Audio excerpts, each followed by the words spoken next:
to Stay Paid, your number one sales and marketing podcast on a mission to help you close more deals, keep more clients, and build the life of freedom you're working towards, but only if you take action today. My name is Josh Dyke, Chief Marketing Officer here at Reminder Media, joined as always by Luke Acree, President of Reminder Media. And our guest today is Jake McLaughlin.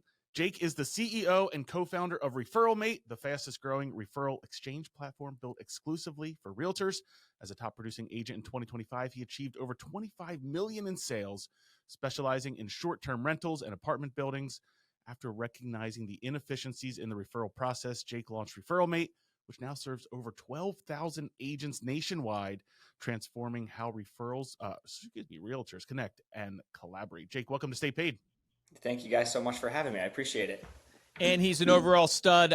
You and I connected over Instagram, a few months back, 6 months ago or something like that. You had connected with me and we were able to jump on a call. I was just so impressed by our first call, man, of hearing your story and your journey. I was like, I got to have this guy on the podcast. I would love for you to share kind of with the audience, like how you got into real estate real quickly.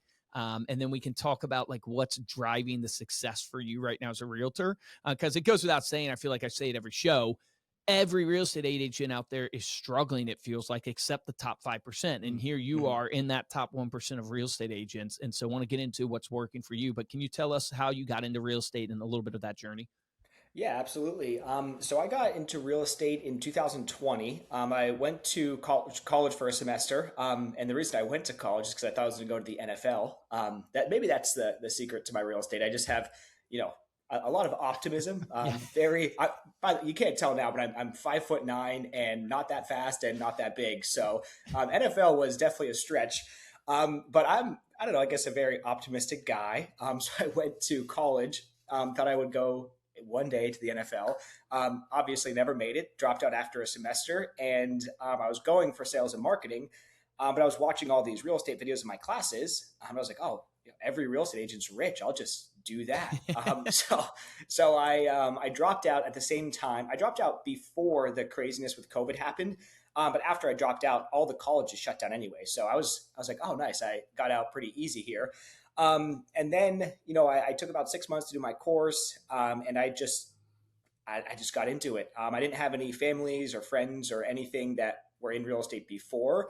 But when I got in, I had no money to spend on marketing. I didn't even know what, flex leads were or op city. So I just started. I just realized you could call people through my MLS with the tax records. And I cold called and I got yelled at and they cursed at me, but you call 100 people, you're probably going to get a couple of them. So how long did it take you to get to your first transaction? It took me 7 months to sell my first house. Nice. And that house was actually from an office. I was doing like office hours at my previous brokerage. And some lady called and I was like, oh my gosh, like, here we go. You're like, thank you, Jesus. Thank you. It's like, I'm dying here. Yeah. Exactly. And I was like, oh man, this is when the money kicks in. So I sold the house, for $64,000. And after the brokerage split, I made like $970. And I was like, okay, this is not all it's cracked up to be. I've been lied to by all the Exactly. HGTV, millionaire listing shows. Okay. So then who convinced you to make the calls? Like, was that something you watched on YouTube and you're like, okay, I'll make these calls? Or did you have a broker or kind of mentor tell you, hey, get on the phone and make calls to these tax records? Or who convinced you to do that?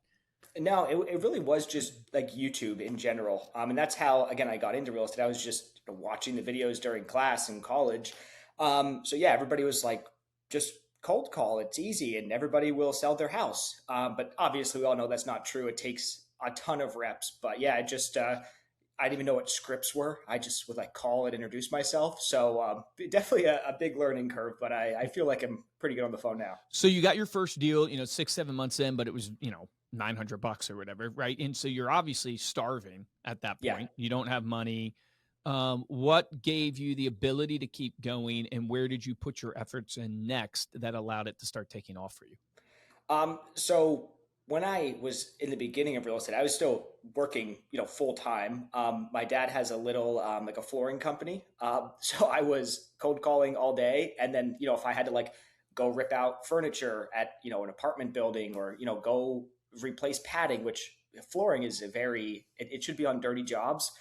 because houses that have a bunch of cats in them, like that cats go to the bathroom on the floor. So it was definitely not the ideal job. And that's honestly what motivated me to actually really start focusing on the calls. And then what changed is I was just tired of being broke. I was tired of doing flooring and, being in dirty houses. And I just started calling every day. For myself, my call numbers were 20 per day. And of course, some days I did 20, most days I did like 13. But eventually, if you call for a month, you'll probably get 2 or 3 people interested. One turns into a listing. And as you guys know, if you're a realtor and you sell one house a month, you're living pretty good no matter what market you're in.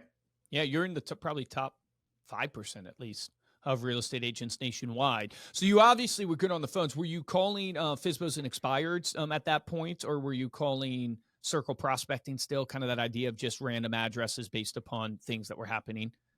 Yeah, so I did everything. Okay. I'm from the Poconos, so it's not a very popular market. Like there's not that much going on, especially like before there's a little bit of a boom here for short-term rentals. But before that really kicked in, it's not a busy market. So you'd be lucky if you got 3 or 4 FSBOs per week listed in like Okay. all of my area. And then the same thing with expired listings. Like there weren't that many. So I started with FSBOs because that's what YouTube told me to do.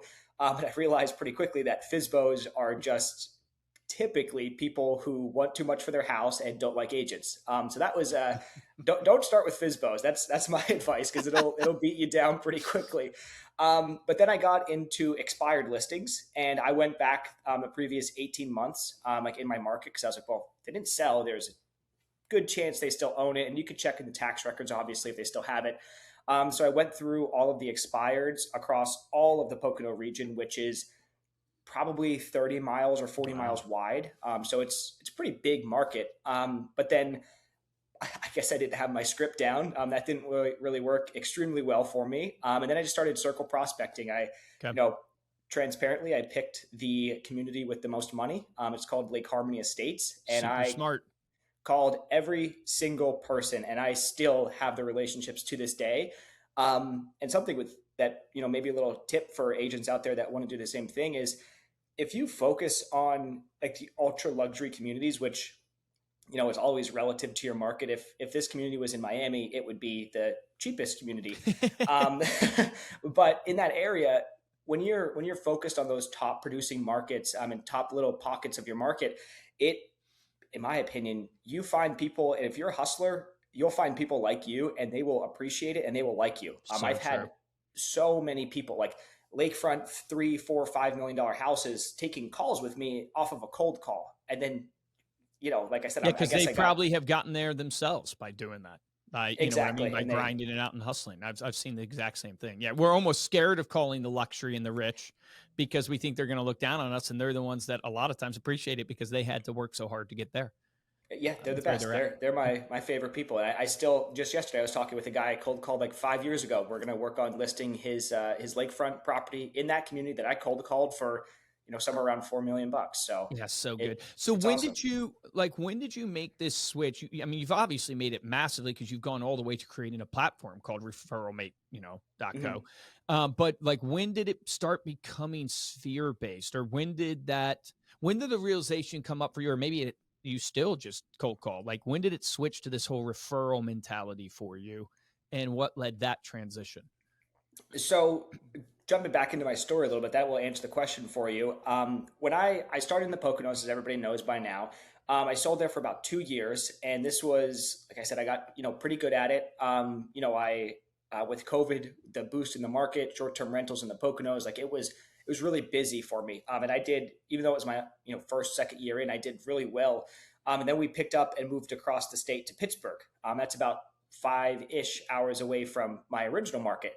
And I moved there and I was like, oh, perfect. I'll teach agents. I'll make a lead gen platform for agents. And instead of getting my own, business, I'll just get them business and then shave off a percent of it or charge a monthly subscription.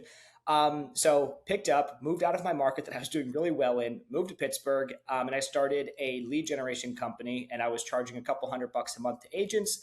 And just like anything, when you first start, there is a massive, massive learning curve. So went from downtown condo, like one of the best condos in the city. I mean, I'm not, I'm just saying these details so agents know, like in everything, there's ups and downs. So I was like on top of the world, rooftop basketball court, penthouse gym, all this cool stuff in this condo. And 2 years later, I'll send you guys a screenshot you could pop up. 2 years later, left Pittsburgh with $30.56 to my name. So from the Poconos, doing extremely well, moved to Pittsburgh. By the time I leave Pittsburgh, I have this lead gen company I have to shut down because I'm burning money. I'm walking dogs on the app called Wag, which is like you walk the dogs and you pick up after them. So downtown condo to picking up after strangers' dogs. So it's, but that, kind of led us into ReferralMate. I realized that, agents don't always necessarily want to be paying out of pocket for leads. And there's a lot of very expensive lead generation platforms. And when I was going back and forth to the Poconos trying to, fix this all, I had a lot of referrals and I would just throw them on Facebook and it was kind of inconvenient for me. So I looked for a platform, couldn't find one. And, one thing led to the next. Here we are. Okay, that makes sense. So you had a lot of referrals still in Pittsburgh, but you were now back in the Poconos, so you needed to refer those leads out to some other agent, or the opposite? It's actually the opposite. Yeah. Okay. So when I was in Pittsburgh, obviously I'm licensed in all of Pennsylvania, but I never sold a house in Pittsburgh. When I was scrambling at the end, I was trying, I joined the MLS, I was trying to cold call and it just wasn't working. So we picked up and moved back to Philly, which as you guys know, is pretty close to you. So I could have better access to the Poconos. Yep. And when you moved back, you got, back into practicing real estate as well as doing ReferralMate. Yep. So at the end of living in Pittsburgh, I was just doing the commute, like 5 hours back and forth. My car, The reason I had to do WAG was because my car was a piece of crap and I wasn't allowed to do Uber. Like they didn't accept my car.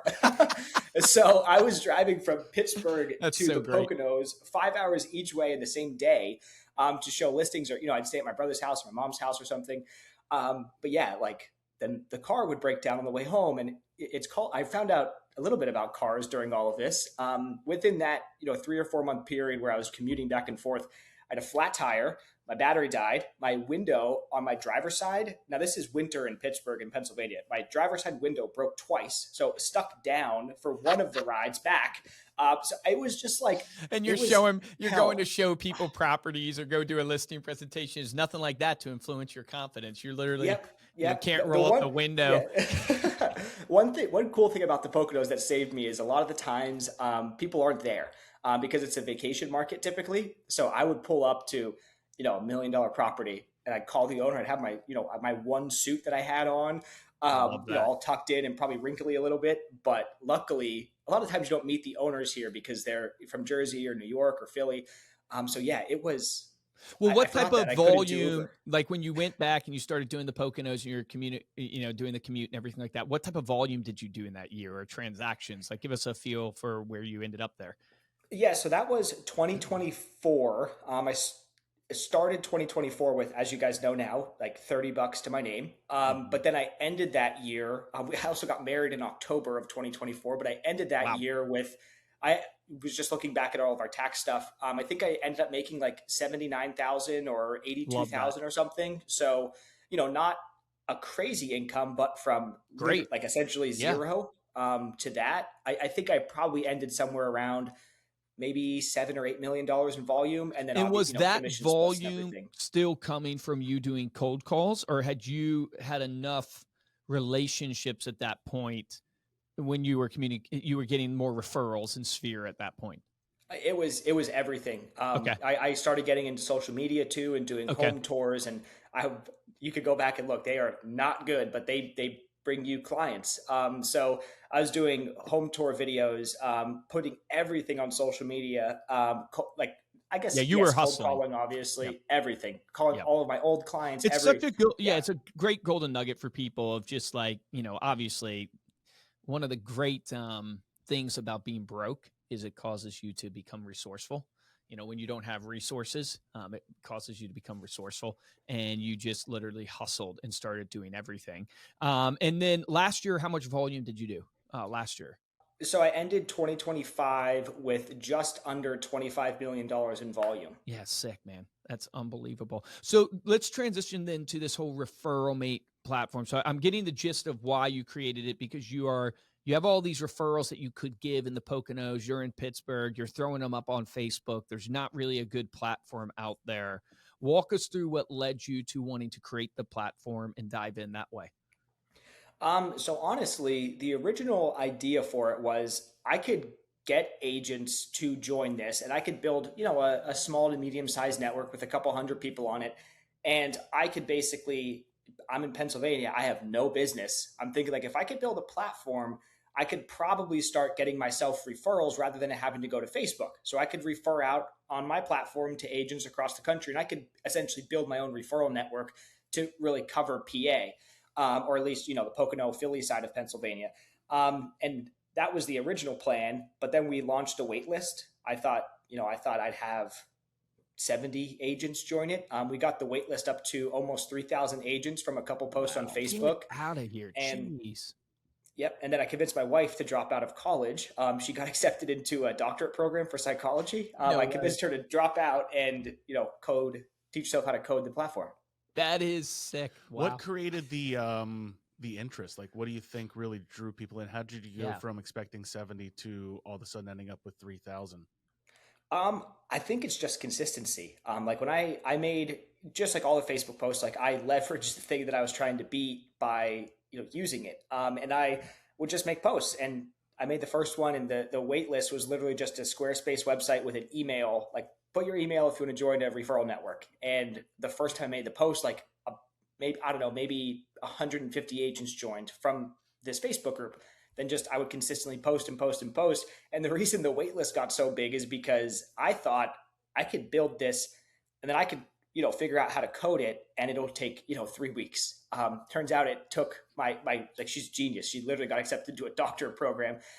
So it took her dropping out of college to build the platform. But yeah, I just leveraged Facebook groups. I haven't spent a penny on marketing still. Yeah, that's so crazy. And you missed 12,000? Replit by a little bit there. If you were I know today, you could do it in yes. I actually mess around with those. Literally, I mess around with those platforms all the time. I'm like, build a referral network for cars, and it's like 2 seconds. It's done. Yeah. So walk us through kind of the pain point that you're solving with this ReferralMate platform. Like, what's the pain point that you believe it solves? I think we want to become more of a referral operating system than just a referral exchange network. And we just, as I was telling you guys a little bit earlier, we just brought on a new CTO that is taking us from just a referral network to an actual operating system. Right now, anybody can go join the platform. It's free. But basically what it is a job board. So you could post a referral, you could apply to a referral. And if the posting agent wants to work with you, they'll select you on the platform. But the next phase of that is tracking referrals, managing referrals, being able to message agents on the platform specifically, signing referral agreements before you pass the client's contact information, and then, step by step. But yeah, it's the way that I try to explain it to agents is, do you need ReferralMate to survive? No. But it's the same way you don't need a CRM because Post-it notes exist. So if you have Post-it notes, you technically don't need a CRM. But CRMs exist for a reason. So that's, the way that I like to lay it out for agents. It makes so much sense too. Of you're essentially allowing an agent to post up that they have this referral, and other agents can apply to receive that referral and show essentially their resume is what I'm, thinking. And Exactly. Then that agent now can interview those people who applied just like a job and choose the best one that they think will serve their clients the best. Yeah. What a great idea. And that did not exist. You could not find that. No, we have a bunch of Replit or Lovable users that appreciate our idea. Yeah, exactly. We definitely have competition. It's the sincerest form of flattery is what we've been told. We've had, a bunch of people come behind us and, do what we do. But yeah, it's the sincerest form of flattery. Star marketing. Yeah. You really, I guess at the end of the day, it just validates the idea, which I think is a good thing. But when we first started, there was literally nothing because as you remember, when I first started, I'm like, I just want to be able to send referrals out. Like, I don't want 100 people tagging each other in the Facebook comments, all tagging the same person. We call those fan clubs. We get a little bit of hate for that. But there is no way. So prior to us, a referral had to be posted on Facebook, and then you had to find the person. You had to message the person, call the person. Then you needed to send out a referral agreement, and then your broker had to sign it. And then like, it was just this. It was one of the last forms of anything in the real estate market that wasn't touched. And another way I like to explain it is the way that Zillow replaced newspapers is how ReferralMate is going to operate the referral ecosystem. Another thing I say when agents ask, why do we need this? I'll say, would you rather Zillow or a newspaper? So we're really trying to modernize the entire process. Yeah, it makes perfect sense. Have you tracked how many transactions have been done on the platform? Do you guys track that of like referrals that are happening right now on your platform? Yeah, so we don't track close rates. That's Okay. something that we're building out in phase 2. What we're going to do is actually pool public data so we could track. That's another thing. A lot of referrals go unclosed, but you don't know if they closed or not, or the client got taken care of. So what we're going to build into ReferralMate is we're going to be tracking public data to see when a seller closes, and then we're That's also a great working idea. on, which literally guarantees if your referral gets closed, you have a legally binding contract to get paid for it. And I understand I've sent referrals out, I forget who I sent them to, and it just kind of gets forgotten. But the average referral fee in the US is 30% of the average commission. So a $400,000 house, a referral fee on that is $3,000, and the agent who referred that out is getting $9,000. So that's a lot of money to just kind of be up in the air. So right now we don't have any closed data, but from our posted data, meaning the agents who posted referrals and selected an agent, we have $293 million worth of referrals exchanged, and that comes to a little bit over 1,000 referrals. That is amazing. From man. 12,000 users right now. Correct. Yeah, that's wild. When did it officially launch? So we launched 16 months ago. We launched in September of 2024. Okay. And what do you attribute that growth to? Did you just market really heavy? Was it word of mouth? Like, honestly, I think luckily with ReferralMate, it has a network effect. Just like Facebook, it really only works if there's a lot of people on it. So the main key to the success was starting with that wait list, because if we just launched it, we'd have 30 people join at a time or a week. It doesn't work. So the wait list was huge in the beginning. But then, we've made partnerships, obviously talking with guys like you.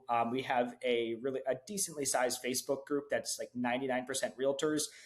There's 10,000 agents in that. So we just try to really build the moat. Like, what's our competitive advantage? And our competitive advantage is I'm a realtor.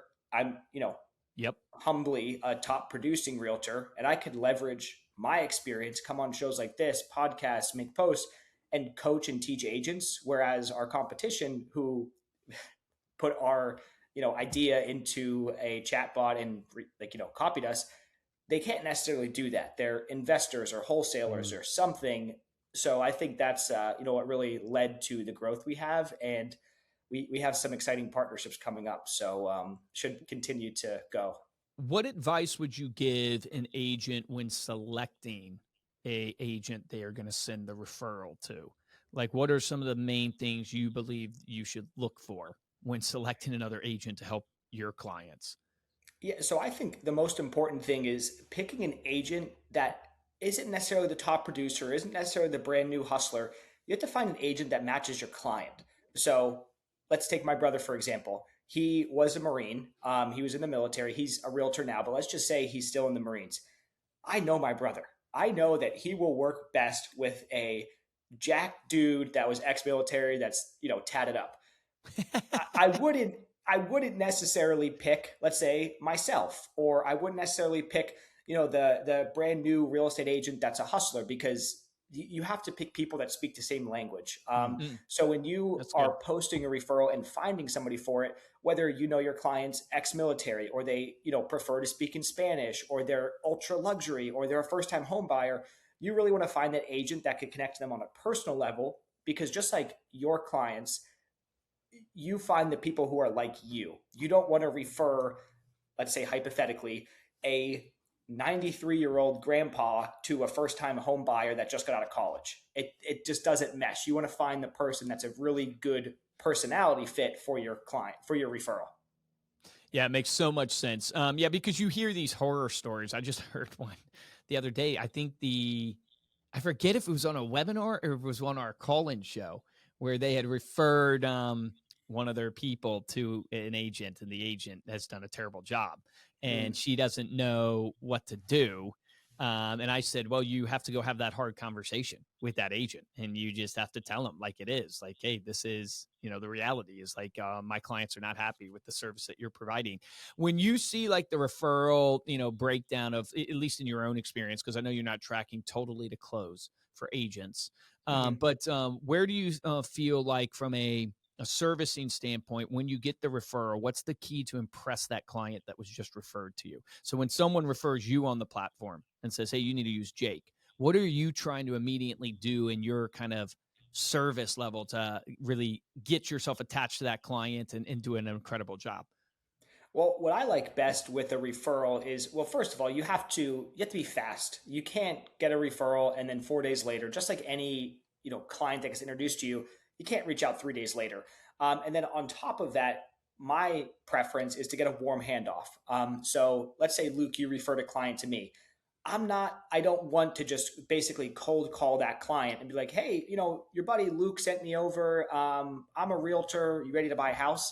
That's not very good. The way that I like to do it the best, and anytime I collect a referral, what I do is I'll ask for the referring agent to just make a group chat. I think text is a little bit more personal. Emails are, kind of formal, not super my style. So I just ask for a warm intro over a group chat. If you prefer email, it doesn't matter. But then when you do that, it's Luke giving me a client all in one place. So there's no question. So I think that's the way that I prefer to do it. Yeah, we've seen that hold true even for our business with Reminder Media. So we'll have, you, Jake, give us a referral to another agent. And it's like we can call up Josh, that agent, and say, hey, I work with Jake at Reminder Media, blah, blah, blah, blah. He referred me to you. But the closing rate on that is so much lower than if I get Jake to text Josh with me in it first. It's just that natural trust because, people are, rightfully so cautious and suspicious of whether or not this is real or not. There's this lack of trust and credibility right away. Built there. What's been, kind of just picking your brain as a business owner, what's been the hardest thing in growing ReferralMate that you didn't expect that as you've been trying to grow this platform? Because we have a similar thing, totally different angle, but similar thing in trying to grow a platform in real estate. I think the hardest thing for us has been people calling us scams. It hurts, doesn't it? I'm like, They called me worse picture. things than a scam, but yes. Somebody told me to take it for sale sign and shove it up my ass one time or something like that. I forget what it was. Hey, sometimes you just have to no, it was impress over the client Facebook, and just a chat or a comment. Yeah, exactly. So I think the hardest thing, and like you said, you guys completely relate to it. When you're building something real inside of real estate, you're competing with the 99% of people who are, just, giving crappy leads or, scamming people. The real estate industry has so many scams in it. And that's why, transparently, I do more stuff like this now, because when you have a face behind the brand, it solves that problem. Like, nobody calls Ryan Serhant a scam. Yeah. Like, here, he sells coaching, one of the most, scammy businesses in the world. And nobody calls him a scam because they know who he is. But that's been the hardest thing. Like, competition's fine. We could beat them. But it just stinks. Like, you post something and then 3 comments like, oh, this guy's a scammer. He never messaged me back. I'm like, we did 100+ referrals last month across all platforms. I got over 2,000 messages last month. I want to answer everybody, but I can't. So that's where, personally, I need to lean more into that personal brand and, more stuff like this. Yeah, it's so hard because you're so dependent on the user's execution when you have a platform.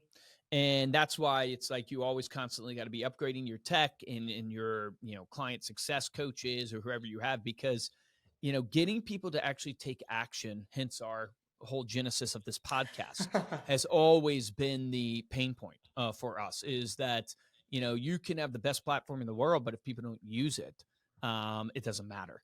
And it's kind of like the signing up for the gym membership and never going. Yep. And Planet Fitness built a whole model around that, pricing it low enough that you would sign up and never go. But that's really been the pain of like growing any platform substantially, is that getting people to actually use the platform, which requires discipline on their side, which you can't control totally. So, that's been the pain point for us. So this has been such a great, episode in the sense of like, I love your story of literally going from broke to success to broke again to back to success and constantly like pivoting and doing things that whatever it takes to actually get the job done. I'm curious, knowing what you know now, what advice would you go back and give your younger self? Let me preface this by, I am not a recruiter. I've recruited two total. I won't even say my brokerage. I've recruited two people total to my brokerage, my brother and my friend from high school. The reason my brother joined is because he got out of the military and he got a blue collar job and he didn't love it. So I brought him to my brokerage. And then a friend from high school was at a brokerage, didn't love what it was. So him and I partnered up. So the reason I say that is because if I could go all the way back to the beginning, not only would I focus on selling real estate, I personally, I know this might be a sin to say to agents, I would recruit. And the reason I would recruit is because it actually builds that passive income. Even if you only bring a couple agents in, on those months that are slow, I have slow months. I haven't sold a house in the last 3 weeks. On those months that are slow, or weeks that are slow, or quarters that are slow, if you bring in just a couple agents, you could very easily float your expenses. So if I could go all the way back, the two things I would do, I'd recruit and I would do social media, because anything beyond that is hard. The cold calling beats you down. I've done the door knocking. I've done the door hangers. I've done everything. And my best clients have come from social media. So I recruit to protect my bottom end, and then I would do social media. I would lean into that as hard as I could.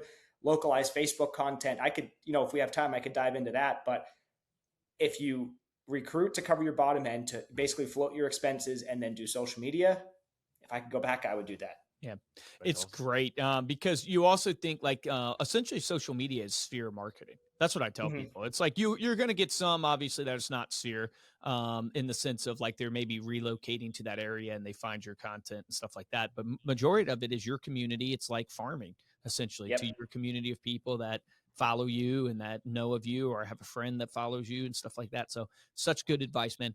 Love it. Jake, thanks so much for coming on the podcast today. Obviously, referralmate.co.